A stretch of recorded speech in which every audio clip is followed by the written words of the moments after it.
Well, first of all, I just want to say thank you guys for all the support on the last video. It means a lot to me. I really do appreciate it. It's very nice. So thank you very much for watching and liking, and to you guys that have subscribed, thank you so much.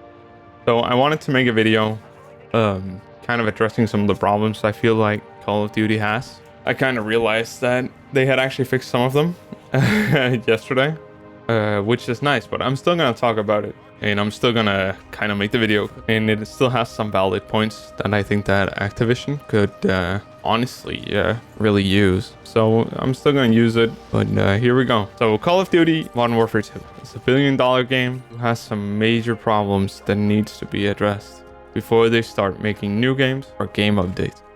Transparency, yeah, that's it. Nothing else or nothing more. It seems crazy to me that a video game company this large has fundamental problems communicating with their players about basic things like,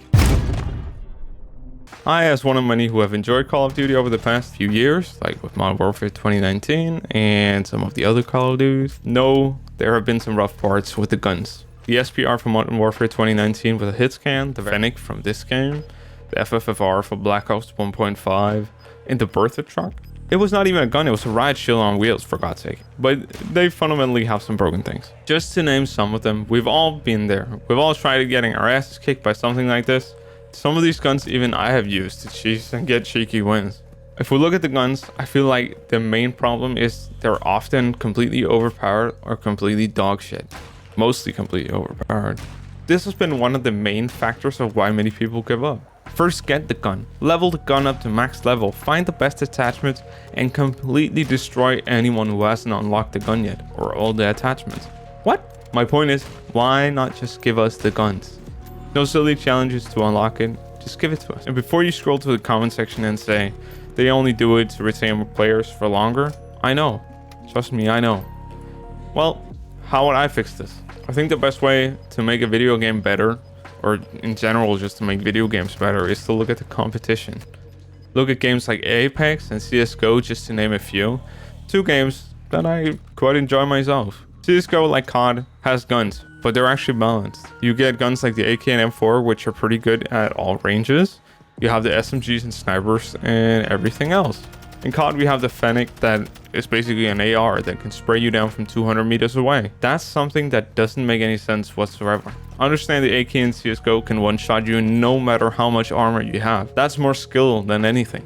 I swear, in COD, Sweats use LMGs like snipers and SMGs like ARs. I think we need more balance than that. And I have some few suggestions that I think would be very good for the games you have to make it more viable to use all sorts of guns in different scenarios. And I know my video is going to be disregarded because I'm a very small YouTuber. No one listens to what I have to say. I don't care. I just want to get it out. My suggestion is that we take the ARs and make them viable on most ranges. They're already pretty good as is, but then with the LMGs, we give them more recoil, so players mostly use them for suppressing fire. Not saying that they have to be completely useless at longer ranges, but they shouldn't be able to take people down faster than sniper rifles or assault rifles. SMGs, we give them more recoil, increase the drop-off range, tone down the damage a little so people can react to being shot without just getting beamed. Then we take the marksman rifles, or give them higher damage to keep them viable in-game. Make sure they have a one-shot headshot potential in like the 75 to 125 meters range. And we have the snipers. Just give them one-shot headshots. And I think most people would be happy, honestly. Pistols, decrease the damage range, keep them good, but don't make them an alternative to a shotgun. You should be able to use shotguns in Warzone, but you don't. And the riot shield, make it slower, jeez. A real one weighs about 12.3 kilos, and it's not even a riot shield, it's more like a ballistic shield, the one we have in the game. I can't put my fingers on shotguns really, because I haven't used them. In my opinion, I don't think guns shouldn't be that quick in games meant for casual players. And I think it's gotten a lot better, but we still have a long way. I mean, come on. You have so much money at your disposal. You can't hire one dude and get responses of what is utterly broken and what is fine. And this is actually one of the points. You shouldn't base your game on pro players who play 8 hours a day. You should be basing on the people who play 1 to 2 hours a day when they come home from work. And honestly, I think the game devs are pretty good at it. I don't know how much they listen, but apparently from some of the tweets that I've read and some of the things that I've seen online on Twitter, they're actually starting to listen more. They're actually starting to communicate more with us, which is really, really nice. And it makes it a lot easier to understand. We maybe get 5 or 6 updates every season, and there are many details that are left out. We as a community have to look through the game and find stealth changes that Infinity Ward makes, but it makes it very clear that they have no intention of giving people a fair chance to know what has been nerfed or what has been changed. In my opinion, we need patch notes for everything. Even when the game needs a restart to update, we should get a small patch note letting us know what is actually being fixed, so we don't just assume that our game is just getting larger but nothing is happening. We know that Infinity Ward can make patch notes. We just want all of the changes, no stealth changes. Give it all to us. One thing I wish they would put more effort into is keeping us updated, and not just on the Trello board. I feel like many people don't see it, but they should be everywhere. Stop pretending that you don't have a matchmaking system. We all know it by this point. We have all been playing. We have all been put in sweat ranks. We've all been put in brackets where people are absolutely murdering us. One game I look at when I'm talking about these topics, and also the game that actually inspired me to make this video, is Apex Legends. On their Twitter, they share things on how their matchmaking system works and their servers and how they do things to make the game feel more responsive and everything. And let me just give you some examples. Respawn, who makes Apex Legends, posted a tweet with a link detailing how they matchmake. I'll post a link in the comments below. One of the things that they said is that players have widely different levels, but it doesn't mean that you're a better player. Apex has the thing Warzone needs if it wants to compete. You need a casual space where people who don't grind the game can come home, enjoy a game of Warzone that has a very basic skill-based matchmaking system. It could be something like this, and this is just something I have divided up. They use something called buckets, which is a discrete way of matchmaking people together. So you could be dividing people into 4 categories. You have people with 0 to 0.5 KD, people who die a lot. You have the 0.51 KD to 1.4, and you have 1.5 KD to like 5 KD. So you have the most players in different lobbies, which would make them extremely good. And then you have like the hacker bracket, as I call it, where you have people over 10 KD. So making sure people who are dropping the most kills are being reviewed to make sure that it's a fair match for everyone. And then I would recommend that they would actually get a ranked mode for people who want to get better and help them by gradually making them more skilled. And then we have the casual players. Focus on the people who pay the bills. Honestly, I'm sure COD could be much more if they wanted to. But as it is right now, they keep making games and not learning from their mistakes. They kind of had a Ubisoft problem for the past few years, honestly.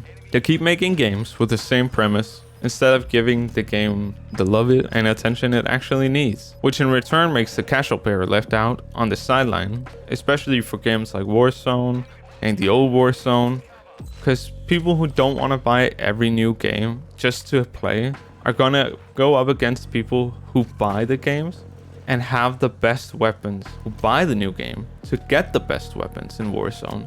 I'm sure from a business standpoint it makes a lot of sense, but from a community standpoint it makes no sense at all. Just make a Warzone game. Let them develop on it for years, maybe 5. Give it all the love and attention it needs. Just integrate a few things, not all guns. I don't care for that many guns, and I think a lot of other people feel that way as well. We could have such a good game, but sadly it won't happen because there's no money in it. So here's one of the points from the video where I didn't get the new information because it was posted right around the time when I was writing it yesterday. And it says Season 2 will launch on February 15th. Our studio teams have been making several changes based on what we have heard from our player community. Season 2 includes all new content with the return of Resurgence and a brand new small map for Warzone 2.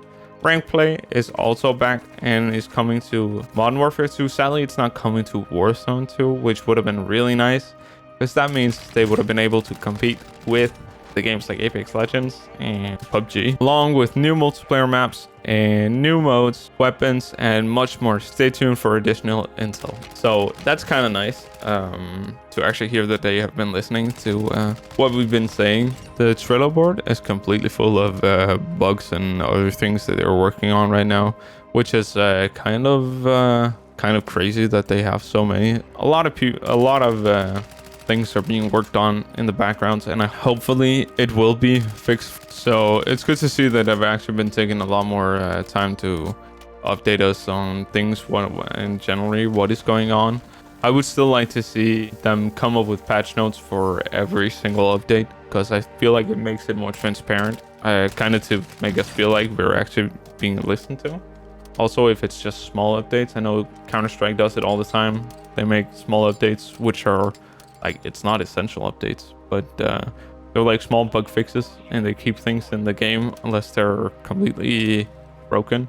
But let's see how it goes. And so I'm actually kind of happy that they're making these changes, because it's actually quite good. But I still feel like some of the guns have to be reworked for Warzone and the multiplayer part, because in my opinion, it's gotten a little bit crazy.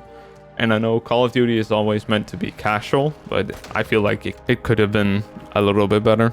I don't want a Battlefield game. I just want Call of Duty to be like a Call of Duty thing, but I don't want it to be overtly crazy. Well, remember, this is my personal opinion, and this is what I would like of Call of Duty in the future. If you guys enjoyed the video so far, please make sure to hit that like button and subscribe, as it means the world to me. And I like the response and feedback that you guys give me when I make these videos. And if you disagree with any of the points I made in this video, leave it in the comments below, so I would like to hear your opinion. I'll see you guys in the next video. Thanks for watching.